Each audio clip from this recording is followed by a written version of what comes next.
This is Live with Miami's Community News, and I'm Michael Miller. Our guest today is Steve Cody, who's a Palmetto Bay council person. All right, yes. Not councilman, but council person, or can we say councilman? You can say councilman. You can also just call me Steve. Okay, all right. So, and just don't call me late for dinner. But okay. I'm bum. All right. So lots of stuff is going on. All right, and in not just in Palmetto Bay, but all throughout the county. Right. Putting aside for a moment the COVID, the re-crisis, if you will, the continuation. Let's talk about, in a couple of days, I think tonight or tomorrow, the moratorium on evictions and foreclosures is going to be lifted. All right. What's your prediction about what's going to happen or what could happen? I think you're going to see a massive shift of people. Well, the process is going to start in the courts. County court's going to fill up with eviction actions for people who haven't been able to pay their rent. Foreclosure actions are going to be filed. I think you're going to see short-term property values are going to drop a bit because there's going to be a lot of stuff coming back onto the market.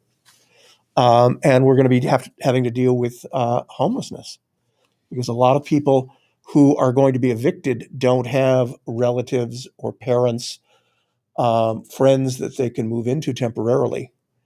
And a lot of people still haven't gotten back to their jobs. We're talking about a lot of people. We're talking about tens of thousands of people in a community like Miami-Dade County.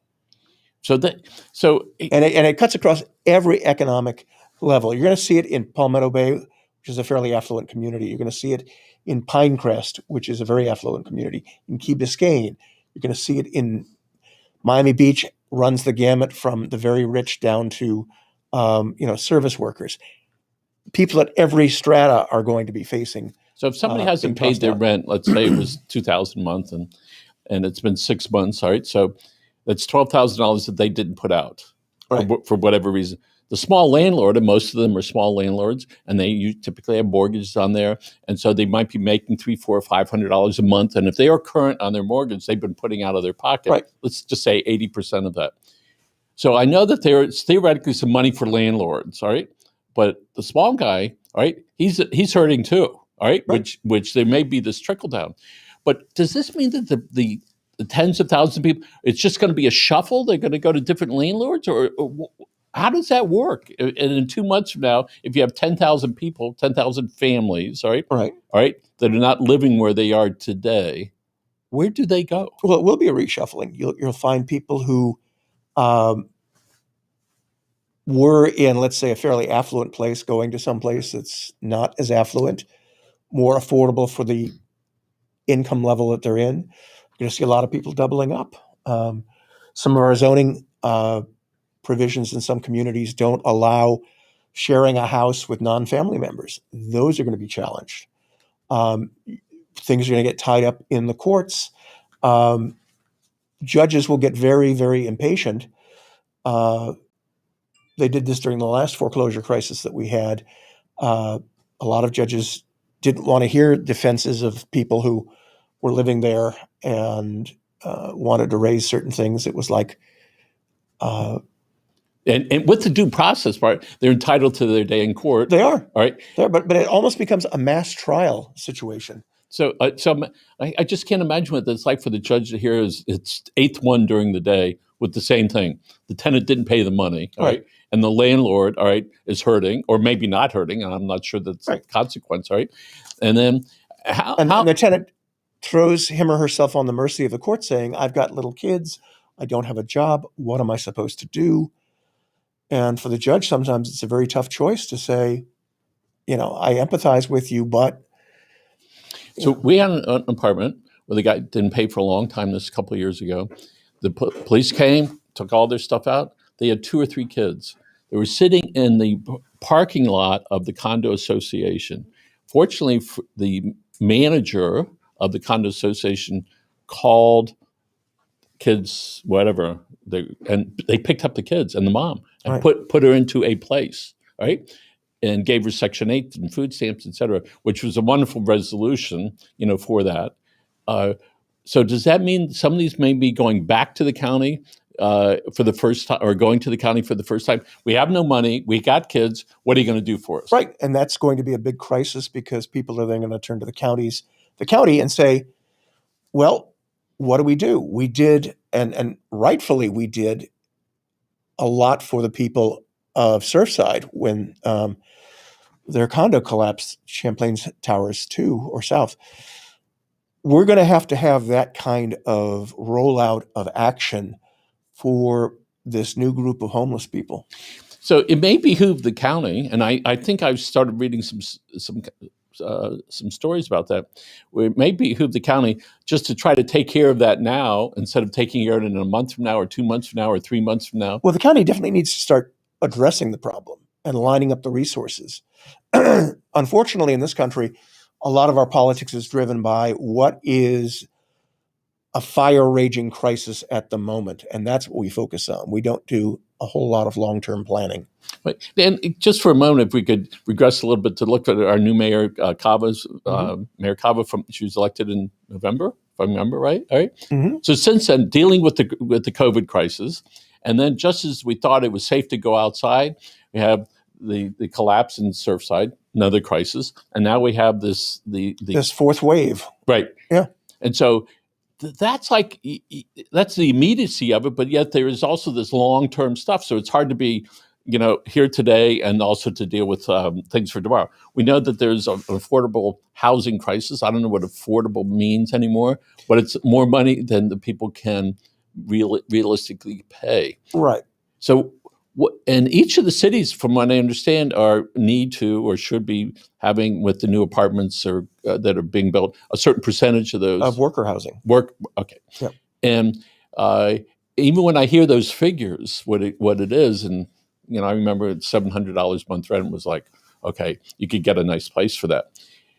In that family unit, several of the people have to be working, yeah. Right? And a single person cannot do that, even in workhouse housing.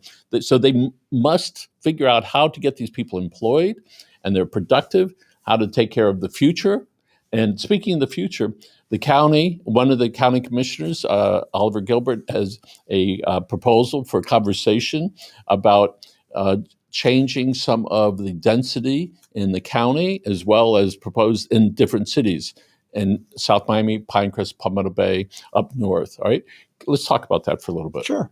So this is all being around the new bus rail transit, all right, and also around Metro Rail. What does it mean? Let's talk about with Palmetto Bay. If this was to pass, if, and I think that's a pretty big if at this point. Been a lot of pushback. What might that mean for the people in Palmetto Bay?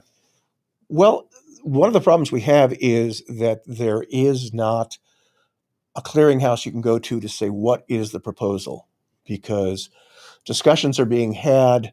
For instance, at a recent meeting they had in Pinecrest talking about this very subject, it was told to the people there that District 7, which is represented by Raquel Regalado, was going to get a carve-out.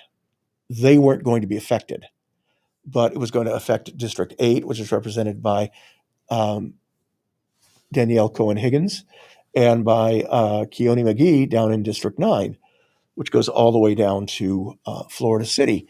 And they would not get their municipal zoning disturbed, but nothing so far has been put in writing. And at one point, they were going to allow the county to control the zoning within half a mile of the transit line, the busway, which, interestingly, used to be Henry Flagler's railroad line going down into the Keys, but taking that busway and going half a mile to the east and half a mile to the west. Well, to the west, where Palmetto Bay is all county property anyway. They can zone it however they want.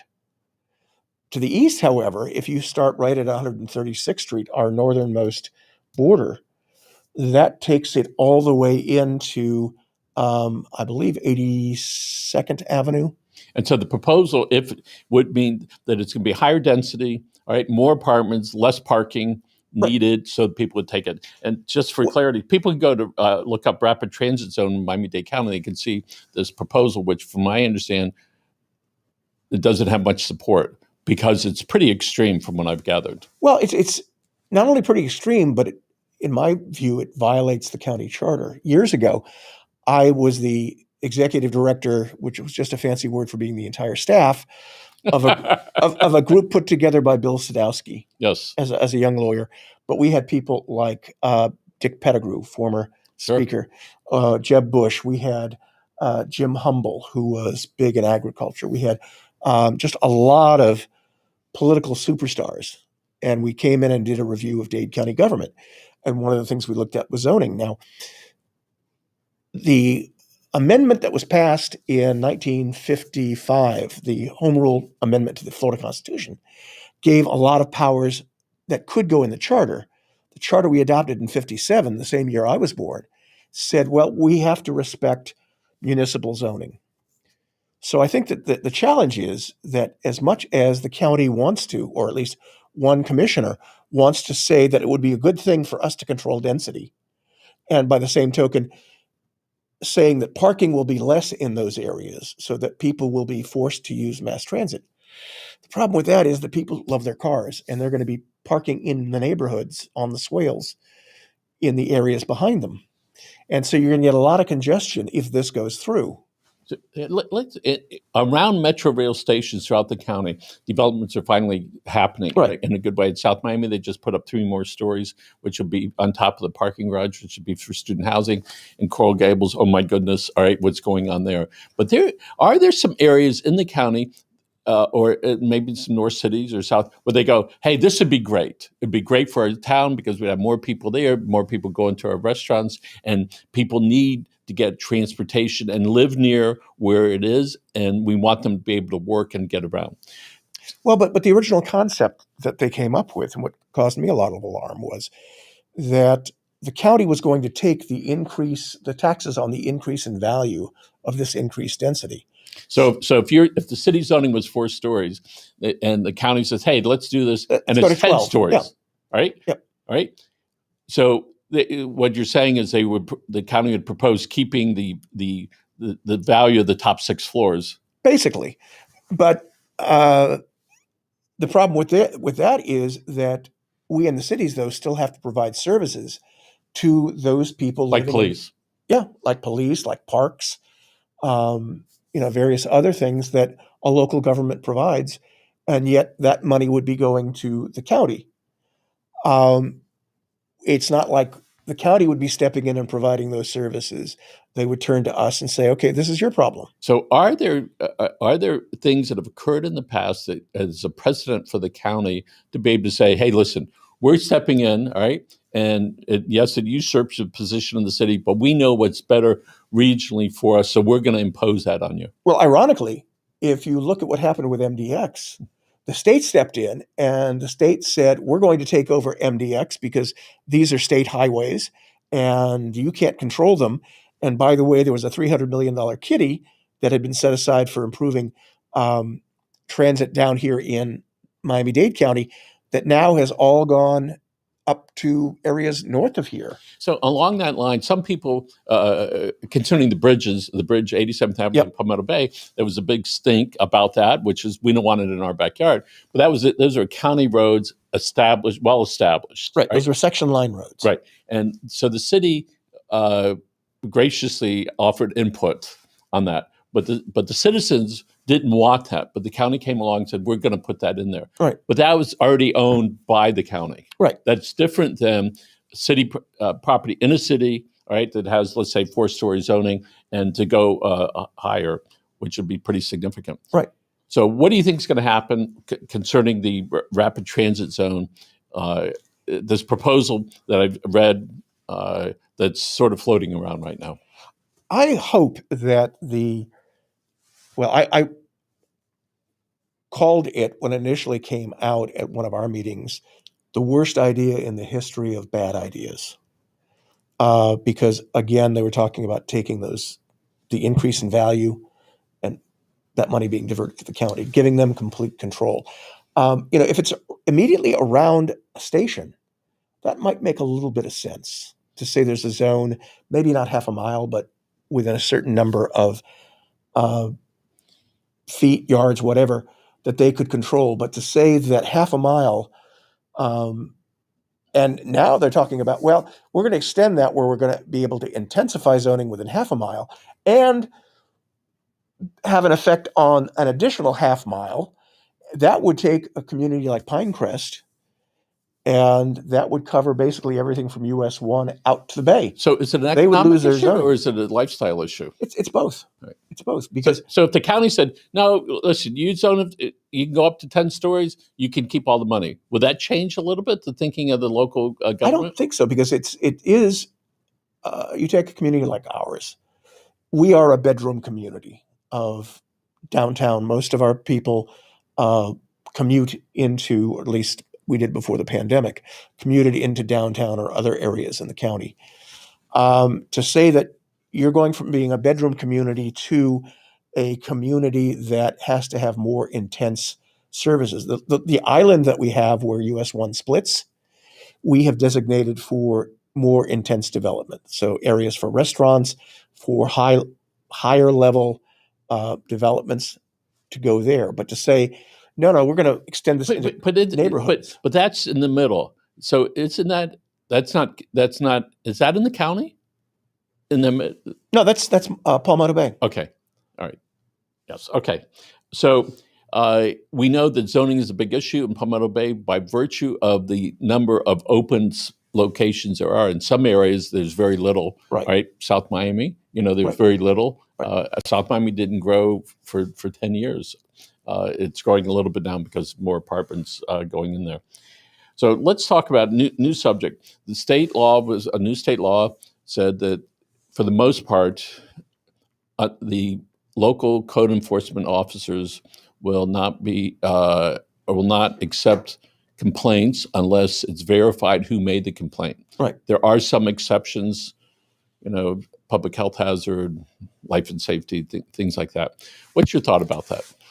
I think it's a good idea because throughout our history, we have had a concept that you have a right to confront your accuser. And sometimes, in my instance, I converted my garage to an office, did it with permits, but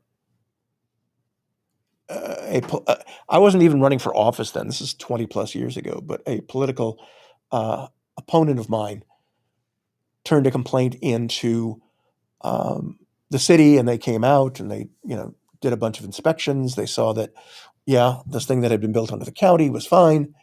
So they went away, but it was still a bit of a hassle to have to deal with that. And I eventually found out who did it, but it would have been much better to know up front and to say, no, this is political payback for a position that I took before the village council. All right. So let's look. So currently, or until July 1st, you could call up and make a complaint. The inspectors would make a decision whether to go visit that location. I don't know what percentage of complaints were totally anonymous. I live in horse country, and probably in the last couple of years, when I would file a complaint, it was usually noise. All right, a lot of noise over a long period of time. And years ago, we had some issues out there, so it was party houses. What?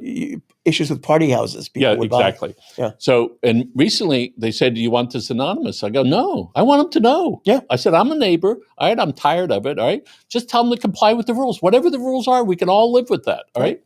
And I might add that there was a low-flying helicopter a couple of weeks ago, very low, and I thought it was a trauma helicopter. And then I'm watching it's cutting across the neighborhood rather than down the turnpike. And all of a sudden they throw this blue powder out. It turned out it was a gender, whatever naming, whatever it was. Oh my, are you kidding me? All right. And so I filed a complaint. All right. So this is wrong. All right. Yeah. And I think that it will make stronger people. All right, out of that when citizens go before the city commission, where a county commission, you give your name, your rank, and your serial number, and there you are. You're for it, you're against it, or whatever. Right. And I think that was fine. I changed my process about that, but I think that it will be better for us as human beings to be able to stand up for that. I was speaking with a fellow the other day. I said, listen, David, maybe you could be the guy to file a complaint. They could pay you $50 each and you could just use your name. Just kidding, David. No last names, please. All right. I know a lot of Davids. All right. So Let's talk about the Bill Sadowsky Fund. Yes. You were on that group that helped put together some legislation. Tell us about that and how what's happening now with that money. Well, I was Bill Sadowsky's last legislative aide. Bill, after he left the legislature, eventually was asked by Lawton Chiles, when he was our governor, to come back and be the Secretary of Community Affairs. Bill tragically died in a state plane crash. And to honor him, the legislature, I wasn't with the legislature at that point, passed an act that put a surtax on documentary stamps. So whenever you file a new deed or a mortgage or an assignment of mortgage, you have to pay a stamp tax. And with that, a portion of that then went into a fund for the homeless, for affordable housing.